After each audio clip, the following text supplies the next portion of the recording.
Hoje eu quero asseverar que o Senhor não te abandona.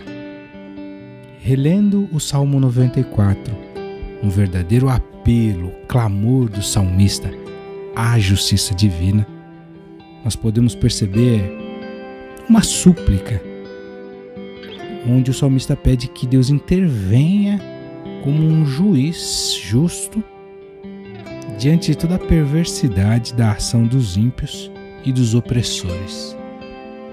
Incrível a relação, o clamor, a súplica do salmista diante da malignidade dos homens.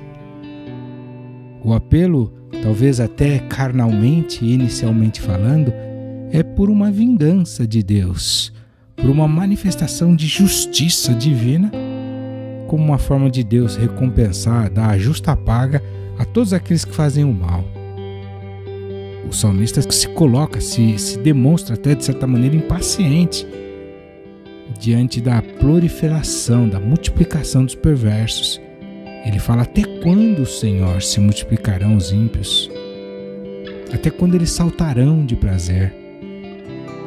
E o salmista vai descrevendo as atitudes, o comportamento daqueles que deveriam, no seu entendimento, enfrentar esse juízo de Deus. Ele vai dando destaque à impiedade, à arrogância. Certamente que as pessoas indefesas são sempre as maiores vítimas dos perversos, né? O fato de os que assim sofrem pertencerem ao povo de Deus, como o salmista fala, a tua herança, como ele se refere, sugere que essa opressão no coração do salmista deveria ser tratado com maior rigor. Ele vai falando da arrogância com que os perversos julgam, percebem, talvez entendam que Deus não leva muito em conta a perversidade humana. Ele fala isso no versículo 7. Contudo dizem, o Senhor não o verá. E ele vai dizendo ainda que, como criação de Deus, aqueles que não temiam ao Senhor deveriam ser corrigidos.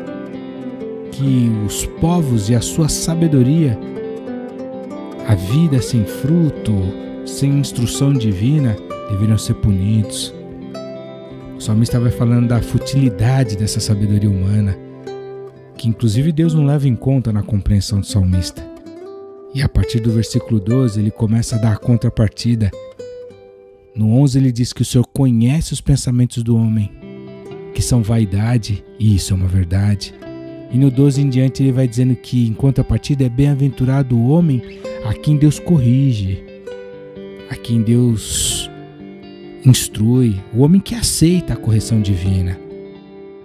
No versículo 14, ele fala que Deus não rejeitará o seu povo nem desamparará a sua herança. Essas palavras podem ser direcionadas ao futuro do povo de Deus, de Israel, um consolo para o povo de Deus de que, se sofrer qualquer opressão injusta hoje em dia, vai haver um juízo, uma herança, não vai haver desamparo da parte de Deus. Aliás, esse é o sonho daqueles que são oprimidos, né?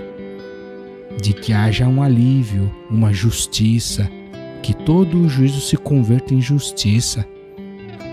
O salmista vai falando da sua própria situação diante dos perversos. No versículo 16 ao 19, ele fala da confiança que ele tem na ajuda e na proteção de Deus.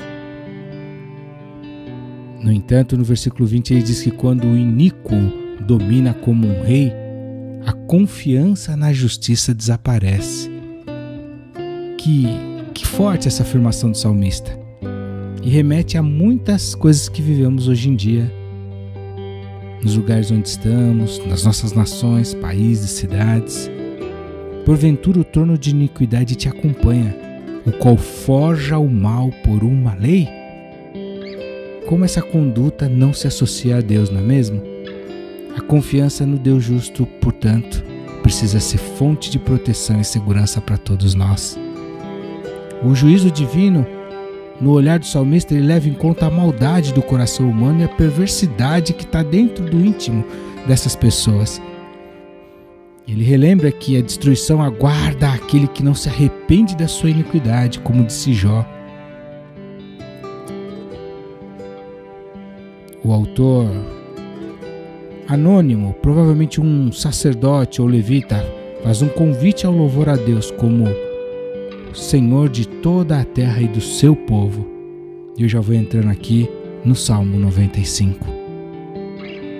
Meu irmão e minha irmã, esse salmo tão intenso, esse clamor, essa súplica do salmista acerca da justiça de Deus sobre toda a opressão e a manifestação de Deus que virá certamente a seu tempo e não ocorre no nosso, porque Deus na sua misericórdia dá chance para que as pessoas mudem, precisa também ser um alento e uma garantia de que Deus, justo juiz, não nos abandonará.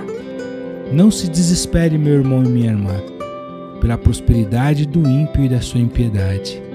Confie em Deus que não te abandona, que não te desampara. Mantenha a sua cabeça erguida. Deus, ao seu tempo, manifestará a sua justiça. Se mantenha fiel e receba o seu prêmio. Deus te abençoe. Até a próxima meditação.